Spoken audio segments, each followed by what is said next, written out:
अस्सलाम वालेकुम दोस्तों, कैसे हैं आप सब लोग? उम्मीद है कि आप सब खैरियत से होंगे। तो इंग्लिश लिटरेचर की सीरीज़ में आपको एक दफ़ा फिर से खुशामदीद कहते हैं। आज के सेशन में हम द एज ऑफ सेंसिबिलिटी, जिसे एज ऑफ जॉनसन भी कहा जाता है, इसके बारे में जानेंगे। इससे पहले जो है वो हम ऑगस्टन एज भी कवर कर चुके हैं। तो चलिए आज का जो हमारा सेशन है वो हम शुरू करते हैं। एज ऑफ सेंसिबिलिटी, जिसे कि एज ऑफ जॉनसन भी कहा जाता है, ये बेसिकली सैमुअल जॉनसन जो 1709 में पैदा हुए और 1784 में जो है उनकी डेथ हुई, या डॉक्टर जॉनसन जो है ये इस एज के यानी बड़ी डोमिनेंट फिगर हैं, क्योंकि इसने काफ़ी ज़्यादा जो है वो काम किया अंग्रेज़ी अदब में, खुसूसन as poet, essayist, moralist, literary critic, biographer, editor and lexicographer. तो इसीलिए जो है वो डॉक्टर जॉनसन जो है उसे कहा जाता है कि ये इस दौर की यानी बड़ी ही एक मंजी हुई लिटरेरी पर्सनैलिटी थी। इसके अलावा डॉक्टर जॉनसन ने डिक्शनरी लिखी और 9 साल की अनथक मेहनत के बाद बिल आखिर उन्होंने जो है वो तरतीब दी इंग्लिश लैंग्वेज की डिक्शनरी, और ये पब्लिश हुई थी 1755 में। और इस डिक्शनरी के पब्लिश होने के बाद जो मॉडर्न इंग्लिश है उस पे इसके काफ़ी जो है वो गहरे असरात मुरतब हुए, और एक तरह से जो इंग्लिश लैंग्वेज थी दौर जदीद की, उसमें डॉक्टर जॉनसन की जो डिक्शनरी है उसने काफ़ी अहम रोल प्ले किया। और इस वजह से जो इंग्लिश लैंग्वेज थी वो काफ़ी इम्प्रूव हुई और इन्हांस हुई, खुसूसन डिक्शनरी के पब्लिश होने के बाद। तो इसके अलावा डॉक्टर जॉनसन जो है उसने वैसे ही ना सिर्फ डिक्शनरी बल्कि उसने और फील्ड्स में भी काफ़ी ज़्यादा काम किया, एज पोइट, एज एसेइस्ट, मोरलिस्ट, और उसने यानी क्रिटिसिज्म में भी अपना लोहा मनवाया। इसी तरह से वो यानी इस दौर के अच्छे बायोग्राफर भी जो है इसके तौर पे भी माने जाते हैं, और साथ में वो एडिटर भी रहे। तो डॉक्टर जॉनसन के बाद इस एज में जो इसका सेकंड हाफ है 18th सेंचुरी का, इसमें फिर इमर्ज हुए जो आयरिश ऑथर्स थे, यानी जो आयरलैंड से थे इंग्लिश लिटरेचर में जो ऑथर्स, जिसमें ओलिवर गोल्डस्मिथ हैं, और इसी तरह से रिचर्ड ब्रिंसले हैं, इसी तरह से शेरिडन हैं। सो इस तरह से लॉरेंस स्टर्न जो हैं। तो ओलिवर गोल्डस्मिथ जो हैं वो ऑथर हैं द वाइकर ऑफ वेकफील्ड के, और इसी तरह से पेस्टोरल पोएम उन्होंने लिखा था द डिजर्टेड विलेज, जो काफ़ी मशहूर हुआ। और इनफैक्ट इसे कहा जाता है कि ये यानी मैग्नम ओपस जो है, यानी एक किस्म का यानी मास्टर वर्क है ऑस्कर वाइल्ड का। और इसके अलावा उन्होंने 2 और ड्रामास भी लिखे थे, यानी 2 प्ले उन्होंने लिखे थे, the good natured man and she stoops to conquer. इसी तरह से शेडन ने जो है पहले अपना पहला जो प्ले लिखा था द राइवल्स, और इसके अलावा कॉवेंट गार्डन जो है ये इनको बड़ी शोहरत मिली, जो शेडन्स के यानी ड्रामा थे। और उसके बाद फिर हम देखते हैं कि लंदन में जो यानी प्ले राइट का जो एक किस्म का रिवाइव हुआ, खुसूसन जो आयरिश राइटर्स थे, तो जो द स्कूल ऑफ स्कैंडल जो है उसको भी लंदन में काफ़ी अच्छी शोहरत मिली। और इसी तरह से गोल्ड स्मिथ और शेरडन जो हैं उन्होंने सेंटिमेंटल कॉमेडी जो है उसके रिएक्शन में जो है अपना काम किया था।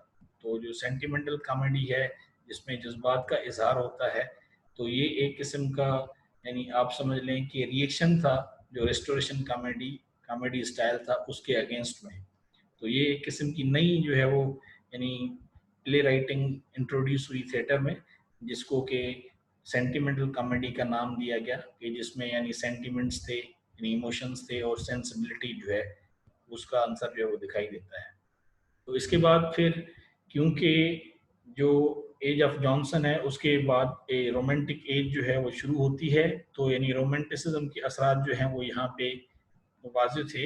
यानी एक किस्म की जो रोमांटिक मूवमेंट है इंग्लिश लिटरेचर में वो शुरू हुई अर्ली 19th सेंचुरी में, और इसके जो यानी जड़ें हैं वो 18th सेंचुरी की पोइट्री के साथ जुड़ी हुई हैं।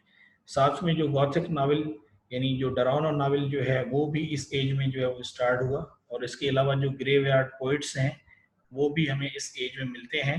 साथ में जो थॉमस ग्रे जो है उन्होंने जो एलिजी लिखी थी, elegy written in country churchyard, और इसी तरह से एडवर्ड यंग ने द कंप्लेंट और the night thoughts on life जो है, डेथ एंड इमोर्टेलिटी, जिसमें हम देखते हैं कि वो यानी एक किस्म की जो यानी डरावने कॉन्सेप्ट थे उनके बारे में यानी बात थी, यानी एक किस्म की जो फीलिंग थी, यानी कैरेक्टराइज्ड बाय ग्लूमी मेडिटेशंस और मोर्टेलिटी। तो ये बेसिकली इनके सब्जेक्ट्स जो हैं वो थे। और इसी तरह से जेम्स थॉमसन और जेम्स मैकफरसन जो हैं उन्होंने भी ये, क्योंकि स्कॉटिश पोइट्स थे, तो इन्होंने भी यहाँ पे इंटरनेशनल रेपुटेशन जो है वो हासिल की और उन्होंने भी वो फेम जो है पोइट्री में हासिल की, जो कि यानी with his claim to have found poetry written by the ancient bard Ossian. तो ये बेसिकली जो है वो यानी सेरा जो है वो जाता है जेम्स मैकफरसन के साथ, जो कि स्कॉटिश पोइट थे इस एज के। इसके बाद फिर सेंटिमेंटल नॉवल यानी नॉवल ऑफ सेंसिबिलिटी। जिस तरह से ड्रामाज में हम देखते हैं कि सेंटिमेंटल कॉमेडी जो है वो हमें नज़र आती है, तो उसी तरह से फिर यहाँ पे नावल में भी हमें सेम एलिमेंट नज़र आता है, जैसे सेंटिमेंटल नावल या नावल ऑफ सेंसिबिलिटी कहा जाता है। तो ये भी इस दौर में जो है वो डेवलप हुई, खुसूसन 18th सेंचुरी के यानी मिड में जो है हम देखते हैं। और यहाँ पे हम देखते हैं कि इमोशनल और इंटेलेक्चुअल कॉन्सेप्ट्स जो हैं सेंटिमेंट के या सेंटिमेंटलिज्म के या सेंसिबिलिटी के, वो हमें दिखाई देते हैं। और इसी तरह से फिर हम देखते हैं कि ये जो यानी आंसर था सेंटिमेंटलिज्म का, ये ना सिर्फ पोइट्री में बल्कि इसी तरह से प्रोज फिक्शन में भी हमें वाज़ेह तौर पे दिखाई देता है इस एज में।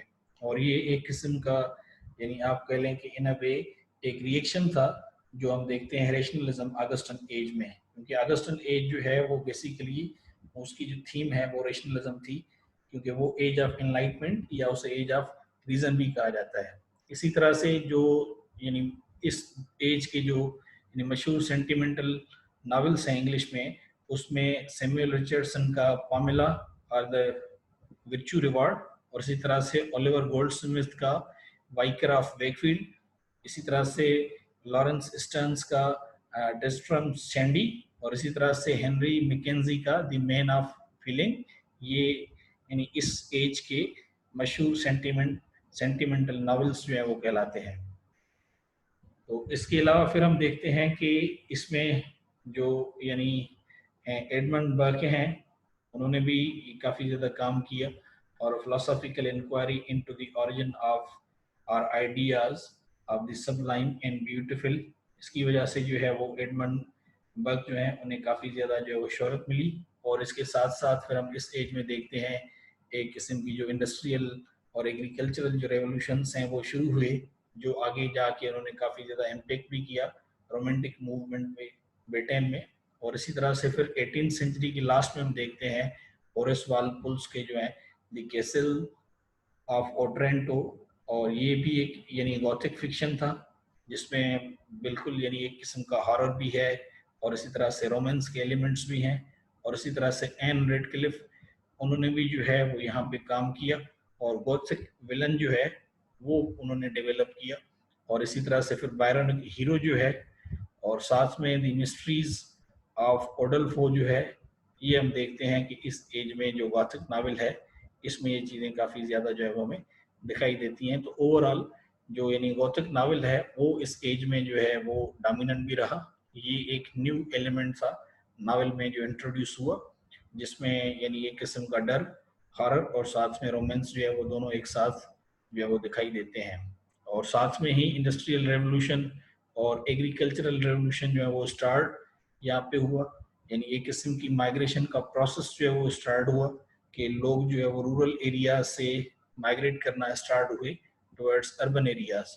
और ये फिर इंडस्ट्रियल शिफ्ट हुई और इंडस्ट्रियल चेंज हुई, जिसने आगे रोमांटिक एज को जो है वो काफ़ी इन्फ्लुएंस किया। तो ये था हमारा आज का सेशन। तो आई होप कि आपको काफ़ी ज़्यादा इंटरेस्टिंग इन्फॉर्मेशन मिली होगी इस सेशन में। तो यहाँ पे हमारा सेशन अब ख़त्म हो रहा है। अगले सेशन तक के लिए आपसे इजाज़त। जाते जाते एक छोटी सी रिक्वेस्ट है कि आप चैनल को ज़रूर सब्सक्राइब करें, अपने दोस्तों के साथ भी इसे शेयर करें और कमेंट्स भी लाजमी तौर पे करें, और साथ में इसे लाइक भी करें। बेल आइकन को भी प्रेस कर लें ताकि आने वाले वीडियोस जो हैं या जो सेशंस हैं उनके बारे में आपको जानकारी मिलती रहे। तो यहाँ पे हमारा सेशन जो है वो एंड हो रहा है। अगले सेशन तक के लिए आपसे इजाज़त। Have a nice time. अल्लाह हाफिज़।